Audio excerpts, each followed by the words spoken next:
Bismillahirrahmanirrahim. Assalamualaikum warahmatullahi wabarakatuh. Alhamdulillahirabbil alamin. Wassalatu wassalamu ala asrafil anbiya'i wal mursalin wa ala alihi rasulullah ajma'in, amma ba'du. Asbahna ala fitratil islam wa kalimatil ikhlas wa ala dini nabina Muhammadin sallallahu alaihi wasallam wa ala millati abina Ibrahim hanifa wa ma kana minal musyrikin.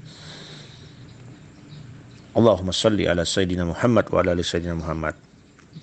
Baiklah, kita lanjutkan pelajaran kita tentang sifat dan asma Allah yang kesembilan, yakni Al-Jabbar, yang kehendaknya tidak diingkari.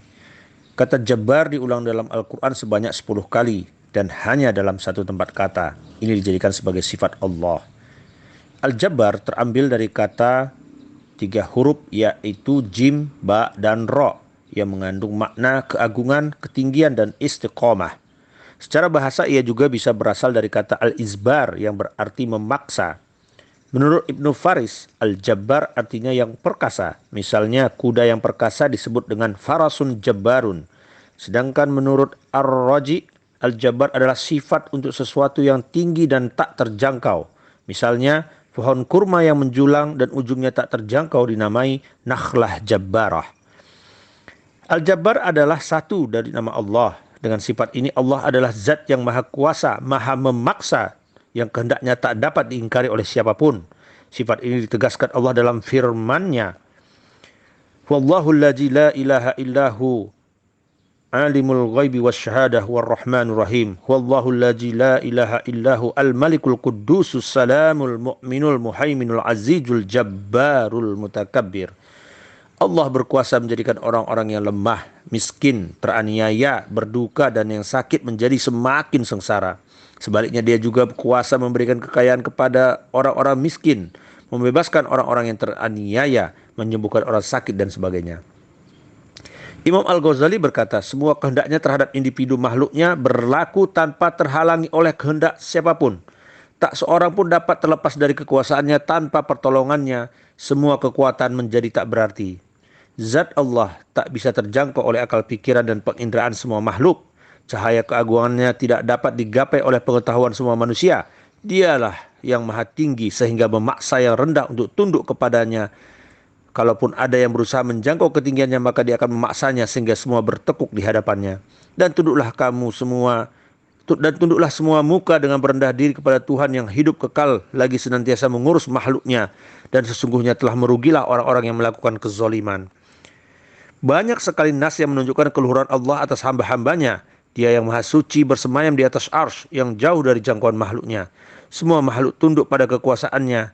Jika dia memerintah sesuatu, maka sesuatu itu akan terjadi seperti yang dikehendaki. Kun fayakun. Maka terjadilah ia. Jika sifat ini dikaitkan kepada makhluk, maka yang muncul berkonotasi negatif, jelek, dan tercela. Manusia disebut Jabbar jika berlagak seperti orang yang sombong, congkak, sewenang-wenang, tidak rendah hati, dan tidak mau tunduk pada siapapun. Hal ini seperti yang ditegaskan Allah dalam firman-Nya, yakni dalam surah Al-Ma'idah ayat 22, yang artinya, mereka berkata, hai Musa, sesungguhnya dalam negeri itu ada orang-orang yang gagah perkasa. Begitu juga dalam surat Hud ayat 59, yang artinya, dan itulah kisah kaum Ad yang mengingkari tanda-tanda kekuasaan Tuhan mereka dan mendurhakai Rasul-Rasul Allah, dan mereka menuruti perintah semua penguasa yang sewenang-wenang lagi menentang kebenaran. Allah subhanahu wa ta'ala mencela makhluknya yang angkuh dan sombong, sebab hanya dialah yang pantas menyombongkan diri. Dalam hadis qudsi Allah berfirman, kemuliaan adalah pakaianku, keangkuhan adalah selendangku. Siapa yang mencoba merebutnya dariku, niscaya akan aku siksa. Karena Allah adalah Al-Jabbar, maka tiada lain bagi manusia untuk selalu mentaati segala kehendaknya. Allah memang berkehendak atas segala sesuatu yang tidak mungkin bisa ditolerir oleh semua makhluk.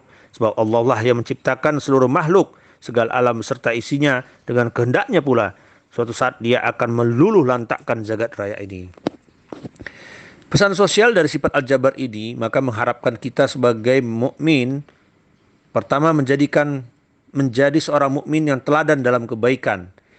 Mukmin yang memahami makna sifat ini akan berusaha menularkan perilaku-perilaku positif kepada lingkungannya. Ia tidak hanya melakukan kebaikan tetapi juga mengajak orang lain untuk melakukan hal yang sama. Dengan demikian ia memiliki dan menunjukkan keteladanan yang tidak diingkari oleh dirinya sendiri. Dia termasuk pelopor dalam segala bentuk kebaikan.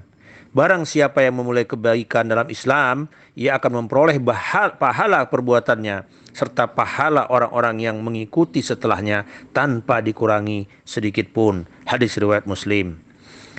Yang kedua, menggunakan kewenangannya secara benar. Menggunakan kewenangan secara benar, amanah merupakan kebenaran yang tidak boleh diingkari oleh siapapun. Menggunakan kewenangan secara benar harus dilakukan oleh siapapun tanpa memandang tinggi dan rendahnya jabatan ataupun kedudukan yang dimilikinya. Sifat jabar harus menjadi sumber landasan sikap mental kita dalam kehidupan sehari-hari. Sehingga dalam kehidupan ini kita bisa menjadi tegar dalam menghadapi berbagai cobaan hidup, kemiskinan maupun harta. Rendahnya kedudukan disikapi dengan kesabaran dan perilaku yang konstruktif lainnya. Sifat jabar juga mengajak kita kepada kokoh terhadap pendirian kita, tidak mudah tergoda oleh iming-iming jangka pendek yang dapat menjerumuskan kita ke dalam kemaksiatan. Mampu menghadapi dan mengatasi kondisi yang kacau menjadi tenang, pertengkaran menjadi perdamaian, mampu menjalankan tugas tanggung jawab dan kewenangan secara profesional dan amanah. Hudzaifah ibnu Yaman radhiyallahu pernah berkatakan, di antara tanda-tanda kiamat sudah dekat adalah adanya pemimpin yang fazir atau zalim, para ulama yang fasik, dan orang-orang yang dipercaya mulai berkhianat. Maksud dari orang-orang yang dipercaya mulai berkhianat adalah mereka yang diserahi suatu pekerjaan akan tetapi berkhianat, atau mereka bisa dipercaya tetapi bekerja untuk para pengkhianat. Tanbihul Mughtarin halaman 32. Demikian sifat al-jabar ini mudah-mudahan bisa menjadi teladan dalam kehidupan kita dan kita amalkan dalam kehidupan sehari-hari. Terakhir, fikirkanlah hal-hal yang paling hebat dan Anda akan menjadi yang terhebat. Tetapkan akal pada hal-hal yang tertinggi dan engkau akan mencapai hal-hal yang tertinggi. Wabillahi taufiq wal hidayah. Wassalamualaikum warahmatullahi wabarakatuh.